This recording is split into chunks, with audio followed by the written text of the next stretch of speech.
check out our streaming schedule for this week. We've got tons of content in terms of the NFL and college football, as we're going live just about every single day this week. So make sure you hit that notification bell so you don't miss a single moment where we go live. And now, on with our feature presentation.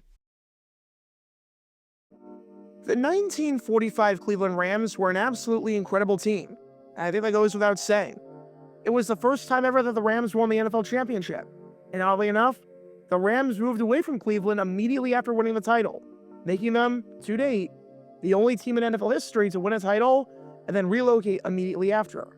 For those wondering, the Raiders won the Super Bowl during the 1980 season and then spent one more year in Oakland before moving to, oddly enough, also Los Angeles. Led by MVP quarterback and Hall of Famer Bob Waterfield, the Rams finished that 1945 season with a 9-1 record, finishing with the best record of any team in the regular season, and doing it with an offense and a defense that ranked in the top 3 of the league.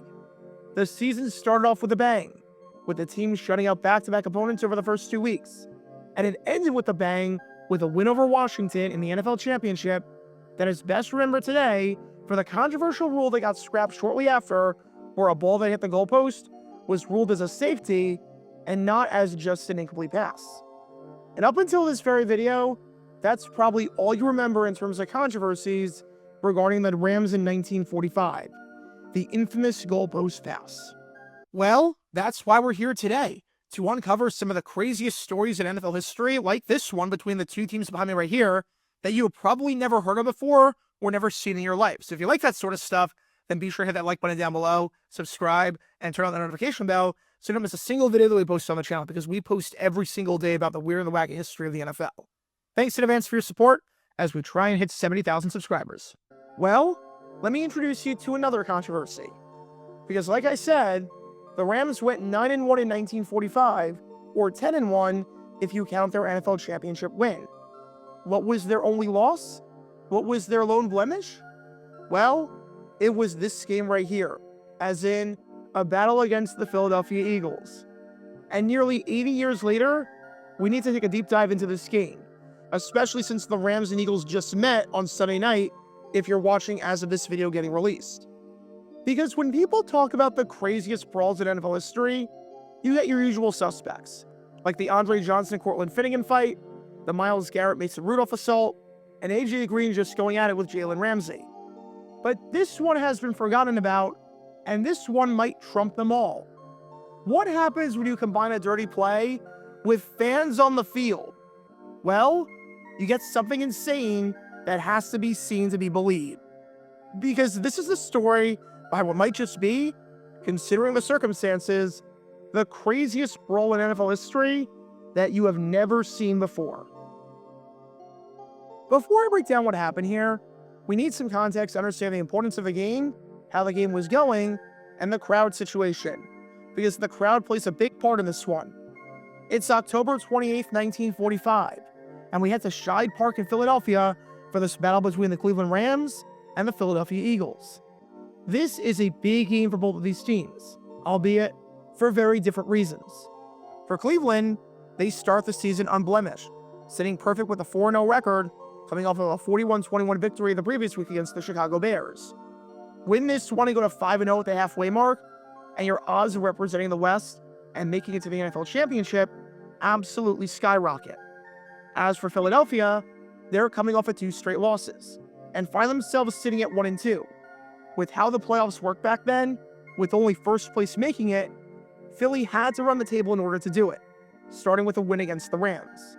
There was zero margin for error if Philly wanted to make it to their first postseason in franchise history.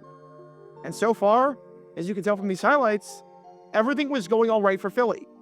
With 1 minute to go in the contest, the Eagles found themselves in complete control, leading it by a score of 21-7, thanks in part to a defense that was able to do what not many other teams could do throughout 1945, and that is shut the Cleveland Rams and their offense down. The Rams turned the ball over 4 times. Bob Waterfield, as in the man considered by many to be the best quarterback in football at the time, completed less than 50% of his passes, well below his season average. The Rams only averaged 2.5 yards per carry, and they only accrued 10 first downs. This was a team that was averaging an impressive 26.5 points per game near the midway point of the season. And on this day, they were stalled in just about every category. And the Rams made way too many mistakes to win this one. With 1 minute to go, the Eagles were on the verge of pulling off the upset and giving the Rams their first loss of the year at the midway point. Now, throughout the highlights of the game that you've been watching this whole time, you might notice that there's a ton, and I mean it, a ton of people on the field on the sidelines. Those are not personnel members. Those are not players. Those are not reporters. Those people on the sidelines and in the back of the end zone? Yeah, those are fans. Because for whatever reason, this game was an insanely hot ticket. The Eagles played their games at Shibe Park, which held 33,000 spectators. Usually, this was not an issue whatsoever, as Eagle games would either not sell out, drawing somewhere in the ballpark of 25,000 spectators, or would be at capacity in that 33,000 to 34,000 range. Heck, 2 years before, during the days of the Steagles, when the Pittsburgh Steelers and Philadelphia Eagles merged due to World War II, you had games at Shibe Park drawing under 16,000 fans, not even filling up half the stadium. But for whatever reason, and I have no idea why, this game was a hot ticket. I've dug high and low looking for any explanation, because this game truly was an anomaly. The game drew a whopping 38,149 fans, setting the record for the largest attendance ever for an Eagles game at Shibe Park. And not just breaking the franchise record, but shattering it by over 4,000 fans. I want to show you a graph of all the home games in Eagles history at that point that they played at Shibe Park.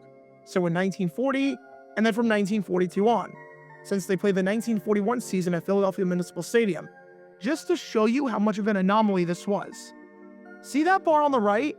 The bar in the red towering above everything else, to the point where it looks like a skyscraper? That was the attendance at this Eagles-Rams game. I couldn't find any promotion or any discount that was being offered as to why this was the case. You could say that there was a post-World War II bump, where a lot of football fans who weren't able to go to the games before, because they were serving overseas, were now able to attend. But that wouldn't explain why their first home game only drew 25,581 fans. The Eagles didn't have any sort of rivalry with the Rams. The last game against the Rams only drew 24,000 spectators back in 1944. And it's not like the Eagles were off to a good start. They were 1-2 and were not expected to win this game. There is nothing whatsoever to explain why this game in particular, of all the games, ended up not just hitting capacity, but going well over 5,000 spectators over.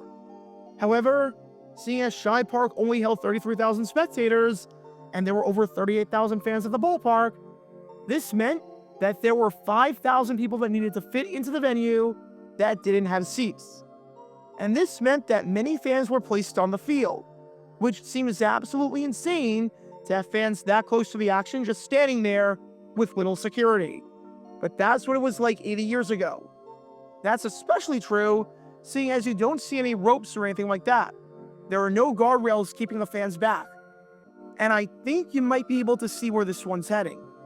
If anything bizarre happened on the field, you had a bunch of fans, Philly fans mind you, with some of those fans having a bit of alcohol in their systems, and with no real restrictions on where they could wind up, chaos could ensue. And sure enough, that's exactly what happened. Because late in the fourth quarter, with 52 seconds left, the Eagles find themselves leading at 21-7. At this point, the game is basically over. The Eagles have the ball, they're up by 2 scores, there's under a minute left, and they've got this thing on ice. There is no reason for them to be throwing the football. Even with the backups in, there is no reason for them to be taking deep shots. I don't mean that in the sense of running up the score, because there is no such thing in the NFL as running up the score. I just mean in the practical sense for clock stoppage purposes. However, that's exactly what Philly did, as Ali Sherman, as in the future New York Giants head coach that you can learn more about by clicking the card in the upper right corner, came off the bench to throw a touchdown pass to Flip McDonald, which was the second and the final touchdown catch of his career. Now, the ball game was really over. The Eagles had a 28-7 lead, and they were guaranteed to hand Cleveland their first loss of the season. They were already guaranteed to do this But now, they were really guaranteed. And after this touchdown, the Rams didn't take too kindly to the score. In particular, Harvey Jones didn't take too kindly to it. Call it frustration on the losing end and getting beat. Call it anger that the Eagles would quote-unquote run it up. Call it what you want. However, West decides to shove McDonald well after the play. McDonald had made the catch, taken a few steps, and had slowed down to the point where he was now out of the field of play entirely. Jones, completely uncalled for, just decides to shove McDonald, to which McDonald responds by punching him. And at this point, yeah, all hell broke loose. Not only did you have Eagles and Rams players going at it and trying to stick up for their teammate, but you also have the overflow fans on the field just surrounding the action and getting in on it themselves. It got so bad that mounted policemen had to come onto the field, according to one report, to break up the action and, metaphorically speaking, prevent the stadium from getting burned to the ground. I mean, have you ever seen anything like this in your life when it comes to a professional football game? There's really not a whole lot more to say that you can't see with the footage itself. It's absolute madness, and it's genuinely hard to believe that this took place in the National Football League, where you had some fans trying to get in on the action and other fans trying to play the role of peacekeeper and break up the fight involving professional football players. This was the perfect storm of events. It had to be a late, completely unnecessary touchdown in the eyes of the opposition, and it had to be this game, as in the one game with an overflow crowd. Any other situation and any other scenario, and this isn't happening. And this game is just remembered as a footnote for being the only game that the Cleveland Rams lost all season. But because of the perfect storm and circumstances, yeah, it was way more than that. Significantly more than that. Now, after the game between these two teams behind me right here, we all know what would happen with the Cleveland Rams. They would not lose a single game for the rest of the season, would end the season 9-1, and would end up defeating Washington at the 1945 NFL Championship. However, this game was a huge turning point for the Philadelphia Eagles as well, as they embarked on arguably their best season in franchise history up until that point. Following that 1-2 start, after winning this game, they won 5 of their final 6 games to end the season with a 7-3 record, and they actually had the best point differential in the NFL. It wouldn't be long before these two teams would meet in the NFL Championship a few years later, which you can learn more about by clicking the card in the upper right corner. I think it's fair to say that when it came to this incident right here that you've been watching, we're not going to see anything like this ever happen again. At least, not at the professional level. We're not going to see any game where fans are literally standing on the field and where their seats are just standing with no ropes or rails or security whatsoever, preventing them from moving any closer from 10 feet away from the end zone. Plus, with stadiums being configured for football and not baseball, to even have the space to do something like this without running out of real estate in the back of the end zone is hard enough today. Regardless, 80 years later, this brawl lives on as another incredible moment that could only happen in Philadelphia when it comes to their sports teams and their sports fans. Because in 1945, if you were an Eagles fan, not only did you possibly pay for a ticket to attend the game, but you literally were a part of the game too. Be sure to like and subscribe if you have not done so already, as it helps the channel out a lot, and check out my other channels, JG8 for the history of college football, JG7 for the history of baseball, and JG9 News, where we talk about all things happening in the NFL. Join me every Wednesday night at 8 p.m. Eastern, where we'll play live NFL trivia for cash prizes. And make sure to join me live, as we're on stream just about every single day.